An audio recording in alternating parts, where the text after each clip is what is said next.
い、皆さん、さやかです。もうすぐハロウィンの季節になります。そしてハロウィンといえばハロウィンホラーナイトです。というわけで今日のマークサイロストインワールドではユニバーサル・スタジオ・オーランドの今年のハロウィンホラーナイトについてのいろんな情報をシェアしていきたいと思います。それでは行きましょう。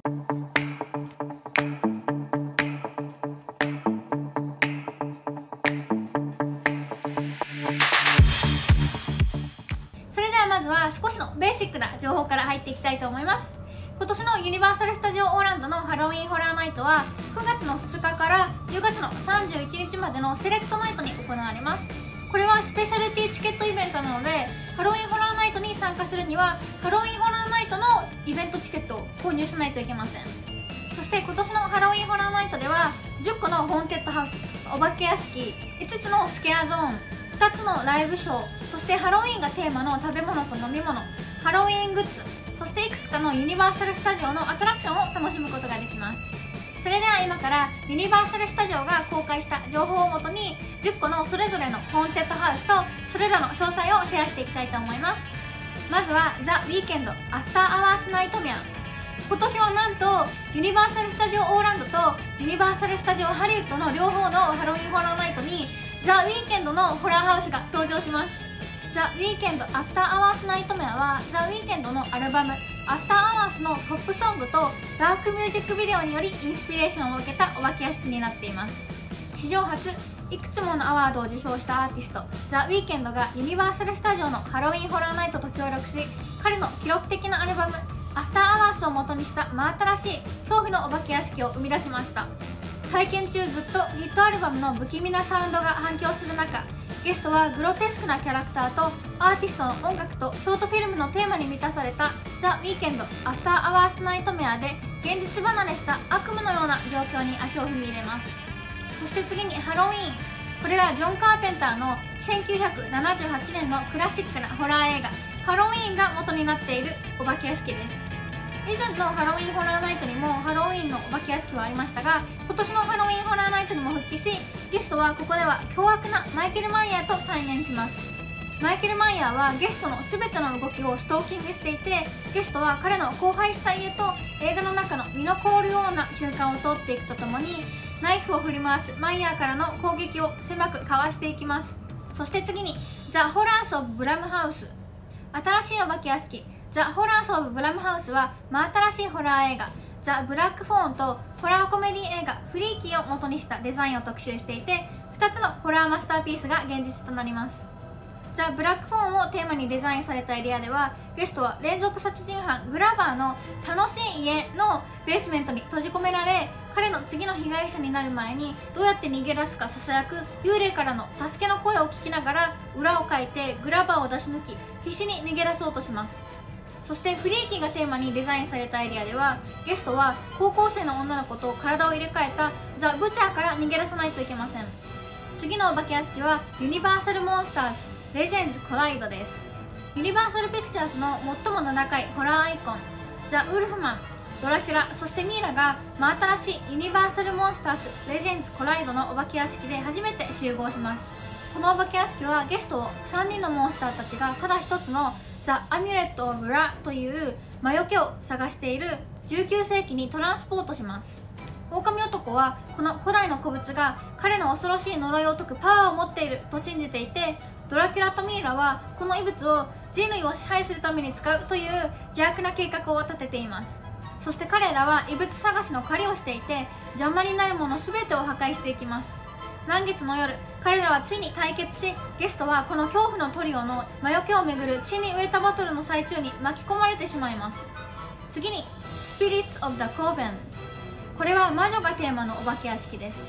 ゲストは賑やかな1920年代の潜り酒場に招待されますが、スピリッツ・オブ・ザ・コーベンの下では何か不吉なものが蓄まれています。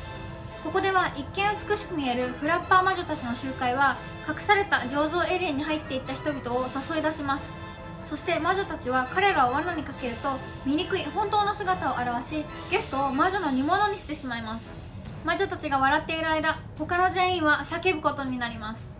次のお化け屋敷はバグス・イートン・アライブです。これは巨大な異変した虫たちがテーマになっている違う怖さのあるお化け屋敷になっています。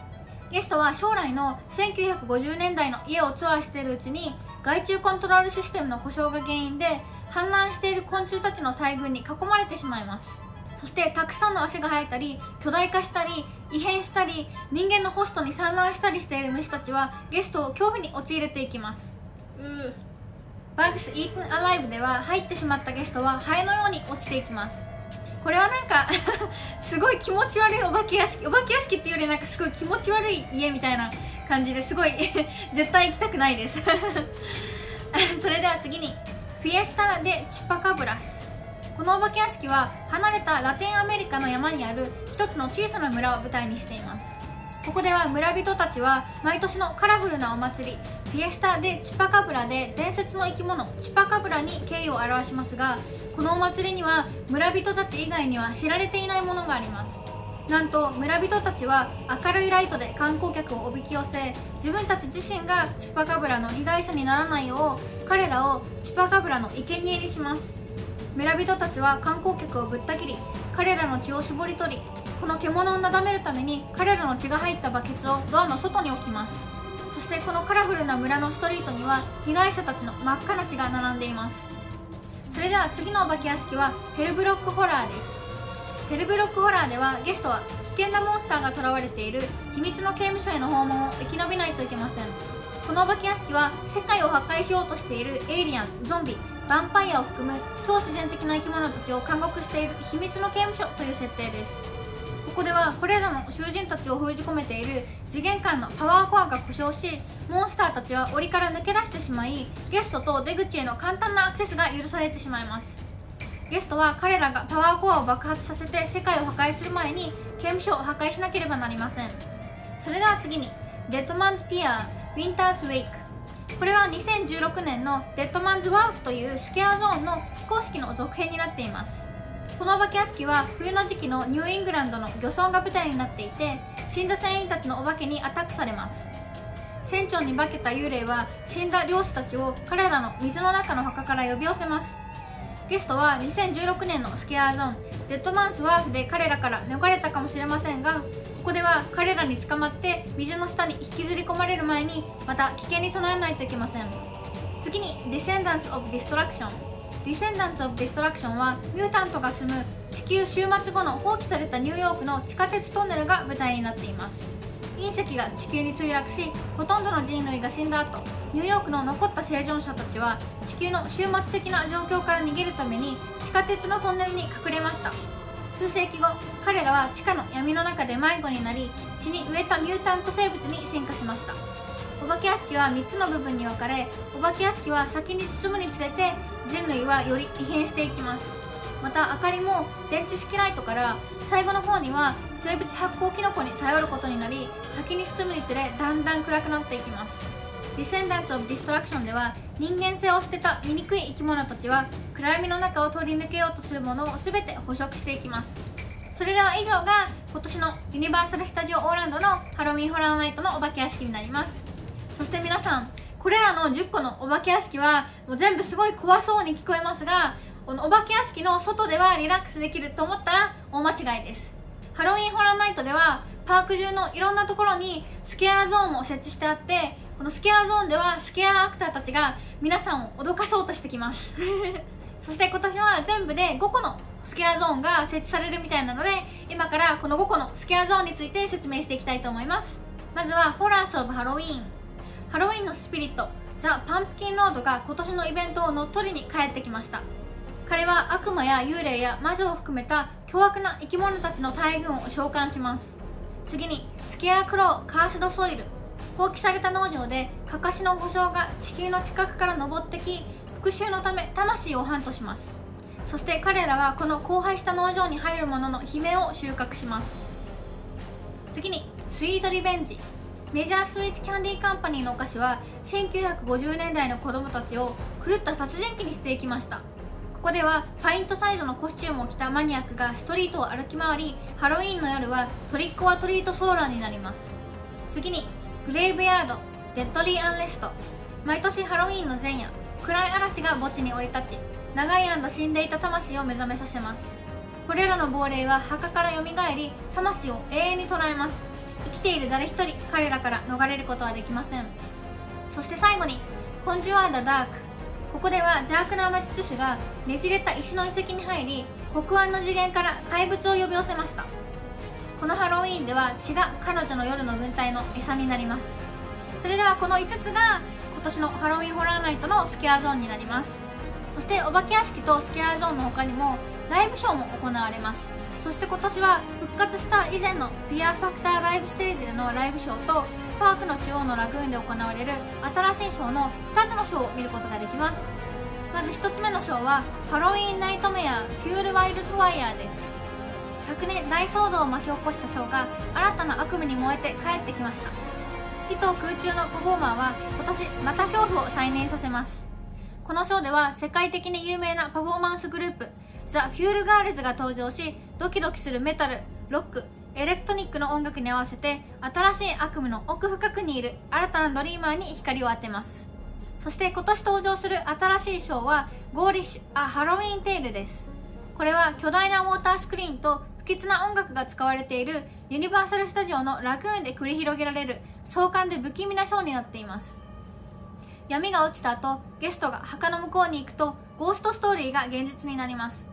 このショーは今日の最もアイコニックなアーティストの何人かによって不気味にリミックスされた音楽を特集しています。そしてこの他にもゲストはハロウィンホラーナイトを記念したお店でショッピングをすることもできます。ハロウィンホラーナイトトリビュートストアはハロウィングッズが販売されているお店で、イベントで特集されているアイコニックなハロウィンお化け屋敷がテーマの素晴らしく詳細なお部屋のコレクションになっています。ゲストはパンプキンパッチ、墓地、魔女のコテージ、そして最後に手の込んだハロウィンフェスティバルのお部屋を通っていくにつれ、最新のハロウィンホラーナイトグッズやお菓子を買うことができます。